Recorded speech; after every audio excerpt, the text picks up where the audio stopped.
183 గజాల 3 BHK villa కేవలం 25 లక్షలు మాత్రమే. సుమన్ టీవీ ప్రేక్షకులకు నమస్సుమాంజలు. నా పేరు రంగన్న దాసరి. నేను Aditya spoken English institute Ameerpet హైదరాబాద్లో ఇంగ్లీష్ ఫ్యాకల్టీ కమ్ ట్రైనర్గా నేను వర్క్ చేస్తుంటాను. మనం సుమన్ టీవీ వాళ్ళ సహకారంతో ఇంతకుముందు ఇంగ్లీష్ సంబంధించి చాలా క్లాసెస్ చాలా ఎపిసోడ్స్ చేసాం. మళ్ళీ ఈరోజు కూడా మనం వర్ని ఎలా వాడతామన్నది డిస్కస్ చేద్దాం. మనం అంతకుముందు ప్రీవియస్ క్లాసుల్లో యామీజారు వజ్ని ఎలా వాడాలన్నది డిస్కస్ చేసాం. ఇప్పుడు మనం వర్ అన్న పదాన్ని ఎలా వాడతాం రియల్ లైఫ్లో అన్నది చూద్దాం. సేమ్ ఇంతకుముందు చెప్పినట్టుగా సబ్జెక్టుగా I, he, she, it noun singular ఉన్నప్పుడు వజ్ వస్తుంది. We, you, they noun plural ఉన్నప్పుడు వర్ వస్తుంది. ఈ పదాలు ఏ ఉన్నా సరే, am is are, was, were, will be, shall be ఉన్నా వీటి పక్కన నౌన్ అయినా వస్తుంది, యాడ్జెక్టివ్ అయినా వస్తుంది. యాక్షన్ వర్బ్ వస్తే కనుక V4 వస్తుంది లేదా V3 వస్తుంది. అవి ఎక్కడ ఎలా వాడతామన్నది మనం ఇంతకు క్లాస్లో డిస్కస్ చేసాం. ఇప్పుడు వర్ అనే పదాన్ని ఉపయోగిస్తూ ఇప్పుడు డిస్కస్ చేద్దాం. ఒకటి, వర్ అనే పదాన్ని మనం ప్లూరల్ కోసం వాడతామని ఇక్కడ రాసుకున్నాం. దేవర్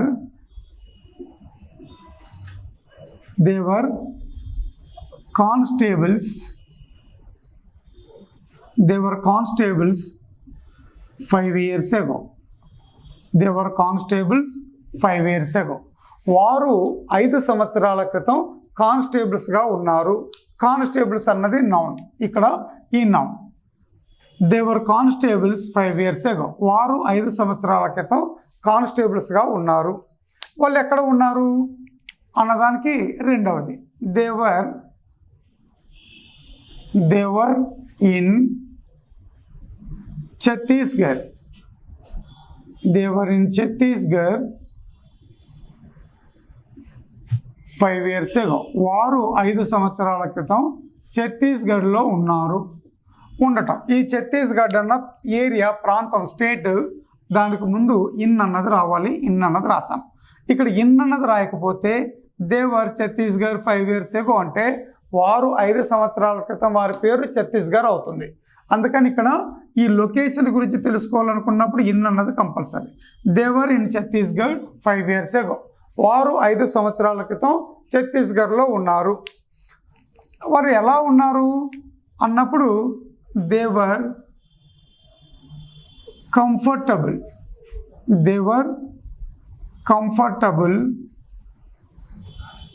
5 years ago. Comfortable 5 years ago. వారు 5 సంవత్సరాల క్రితం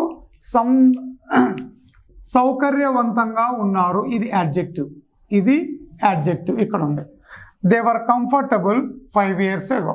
వారు 5 సంవత్సరాల క్రితము సౌకర్యవంతంగా ఉన్నారు. తర్వాత ఇప్పుడు ఇక్కడ మనకు నౌన్ వచ్చింది, యాడ్జెక్టివ్ వచ్చింది. ఈ పదాల పక్కన నౌన్, యాడ్జెక్టివ్ వస్తే ఈ సబ్జెక్ట్స్ యొక్క డిజిగ్నేషన్ ఏంటి, వాళ్ళ యొక్క ప్రొఫెషన్ ఏంటి, వాళ్ళ యొక్క పొజిషన్ ఏంటి తెలుసుకోవటానికి వాడతాం. ఈ పదాల పక్కన మనకు ఇంకొక నౌన్ వచ్చింది, లొకేషన్. వాళ్ళు ఏ ప్రాంతంలో ఉన్నారు, ఏరియా పేర్లు, ఆ విలేజ్, టౌన్, సిటీ, నగరాలు, దేశాల పేర్లు వస్తాయి. ఇక్కడ ఈ పదం పక్కన మళ్ళీ వస్తే యాడ్జెక్టివ్ వస్తుంది. అంటే వాళ్ళు ఎలా ఉన్నారు డిస్కస్ చేయడానికి ఈ యాడ్జెక్టివ్ అన్నది వస్తుంది.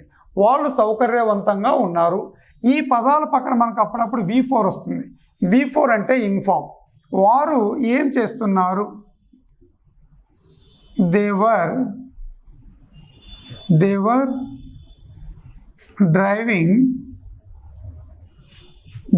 Driving cars at that time yesterday. They were driving cars at that time yesterday. ఇక్కడ మనం కార్స్ అని రాసాం. వారు చాలామంది ఒక కారుని ఎలా నడపలేరు కాబట్టి ఇక్కడ కార్స్ అని రాసాం. వాళ్ళు ఒక్కొక్కరు ఒక్కొక్క కారు నడుపుతారు అని. ఈ వర్ పక్కన డ్రైవింగ్ ఇన్ఫార్మ్ వచ్చింది, V4. They were driving cars at that time yesterday. వారు నిన్న ఆ సమయం అప్పుడు కార్లు నడుపుతూ ఉన్నారు. ఇంకా దీని పక్కన మనకు V3 వస్తుంది. V3 వస్తే ప్యాసివ్ వాయిస్ అని అర్థం. దేవర్ advised they were advised by the passengers yesterday. They were advised by the passengers yesterday. వారు నిన్న ప్రయాణికుల చేత సలహా ఇవ్వబడ్డారు అంటే ప్రయాణికులు వారికి నిన్న సలహా ఇచ్చారు అని అర్థం. ఈ వర్ పక్కన ఈ యామిజారు vase were will be shall be పక్కన మనకు ఈ పదాలు వస్తే ఇవే వస్తాయి. మనకు దాని పక్కన V3 వస్తే కనుక అది ప్యాసివ్ వాయిస్ అయి ఉంటుంది. ఇప్పుడు ఇందాక రాసుకున్నట్టుగా ఇంతకుముందు క్లాస్లో రాసుకున్నట్టుగా సేమ్ ఇవి ఏ దానికైనా ఈ 5 వాక్యాలకు మనం పాజిటివ్ సెంటెన్స్ చెప్పుకోవచ్చు, 1, 2 నెగటివ్ సెంటెన్స్ చెప్పుకోవచ్చు, 3 పాజిటివ్ క్వశ్చన్ చేసుకోవచ్చు, 4 నెగటివ్ క్వశ్చన్ చేసుకోవచ్చు. ఈ పాజిటివ్ క్వశ్చన్కి ముందు మనం WH పదాలు రాస్తే అది WH పాజిటివ్ క్వశ్చన్ అవుతుంది. ఈ నెగిటివ్ క్వశ్చన్కి ముందు మనం WH పదాలు రాస్తే అది నెగిటివ్ క్వశ్చన్ అవుతుంది. ఇంగ్లీష్ అంతా కూడా ఈ 6 సెంటెన్స్లోనే ఉంటుంది. WH పాజిటివ్ క్వశ్చన్, 6వది WH నెగిటివ్ క్వశ్చన్. ఇప్పుడు నేను దీని గురించి చెప్తా. పాస్ట్ కంటిన్యూస్ టెన్స్ ఇది. దీని గురించి చెప్తాను. సపోజ్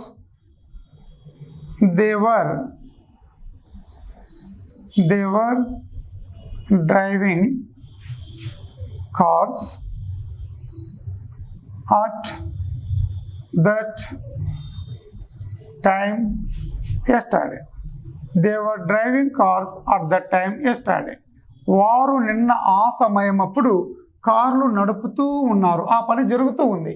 నిన్న ఆ సమయం అప్పుడు మీరు చూశారు చూడండి, అక్కడ అమీర్పేట చౌరస్తాలో నిలబడి చూశారు కదా, అప్పుడు వాళ్ళు కార్లు నడుపుతూ ఉన్నారు అని. దీనికి మనకు తెలుసు ఆల్రెడీ ఇది పాజిటివ్ సెంటెన్స్. ఈ పాజిటివ్ సెంటెన్స్లో ఉన్న హెల్పింగ్ వర్బ్ పక్కన నాట్ పెడితే అది నెగిటివ్ సెంటెన్స్ అవుతుంది. ఎలాగా? దే వర్ నాట్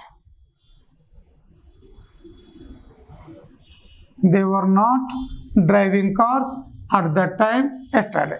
వారు నిన్న ఆ సమయం అప్పుడు కార్లు నడుపుతూ లేరు. నాట్ వచ్చింది కాబట్టి నెగిటివ్ మీనింగ్. ఇప్పుడు దీనికి పాజిటివ్ క్వశ్చన్ చేయాలనుకున్నప్పుడు ఈ పాజిటివ్ సెంటెన్స్లో ఉన్న హెల్పింగ్ వర్బ్ వాక్యానికి ముందు తీసుకురావాలి. వర్ they driving cars at the time yesterday. వారు నిన్న ఆ సమయం అప్పుడు కార్లు నడుపుతూ ఉన్నారా? ఎస్ అని చెప్పి ఫస్ట్ రాస్తాం, నో అని చెప్పి రెండో సెంటెన్స్ రాస్తాం. Yes they were driving cars at the time yesterday. అవునండి, వారు నిన్న ఆ సమయం అప్పుడు కార్లు నడుపుతూ ఉన్నారు. No they were not driving cars at the time yesterday. కాదు, వారు నిన్న ఆ సమయం అప్పుడు కార్లు నడుపుతూ లేరు. ఇప్పుడు నెగిటివ్ సెంటెన్స్ కావాలి. ఈ నెగిటివ్ సెంటెన్స్లో ఉన్న హెల్పింగ్ వర్బ్ వాక్యానికి ముందు వస్తే negative question. Were they not లేదా weren't they. Contrast form. Were they not లేదా weren't they. Were they not driving cars at the time yesterday. వారు నిన్న ఆ సమయం అప్పుడు కార్లు నడుపుతూ లేరా? ఈ పాజిటివ్ క్వశ్చన్కి ముందు WH వర్డ్స్ రాస్తే WH పాజిటివ్ క్వశ్చన్ అవుతుంది. నెగిటివ్ క్వశ్చన్కి ముందు WH వర్డ్స్ రాస్తే WH నెగిటివ్ క్వశ్చన్ అవుతుంది. ఎలాగో చూద్దాం. Why were they driving cars at the time yesterday. వారు నిన్న ఆ సమయం అప్పుడు కార్లు ఎందుకు నడుపుతూ ఉన్నారు? Where were they driving cars at the time yesterday. వారు నిన్న ఆ సమయం అప్పుడు కార్లు ఎక్కడ నడుపుతూ ఉన్నారు? On which national highway were they driving cars at the time yesterday. వారు నిన్న ఏ జాతీయ రహదారి మీద కార్లు నడుపుతూ ఉన్నారు? For what purpose were they driving cars at the time yesterday. వారు నిన్న ఆ సమయం అప్పుడు దేని కొరకు కార్లు నడుపుతూ ఉన్నారు? Who were driving cars at the time yesterday. ఎవరు నిన్న కార్లు నడుపుతూ ఉన్నారు? Negative questions. Why were they not driving cars at the time yesterday. వారు నిన్న ఎందుకు కార్లు నడుపుతూ లేరు? ఈ విధంగా ఇలాగా మనం ఈ 6 వాక్యాల మీద positive sentence, negative sentence, positive question, negative question, WH positive question, WH negative question మనం ఇంతకుముందు జరిగిన క్లాసులను మీరు ఒకసారి జాగ్రత్తగా నోట్స్ రాసుకుని ఉంటే వీటినన్నిటిని ఫింగర్ టిప్స్ అరచేతిలో ఇంగ్లీష్ని చూపించవచ్చు. మనం ఇంగ్లీష్ రాదేమో అని భయపడాల్సిన పని ఏం లేదు. చాలా సులభంగా ఇంగ్లీష్ నేర్చుకోవచ్చు. మీరు ఆ విధంగా ఇంగ్లీష్ బాగా నేర్చుకోవాలని, మీ వృత్తుల్లో మీరు అత్యున్నత స్థాయికి ఎదగాలని కోరుకుంటూ సెలవు.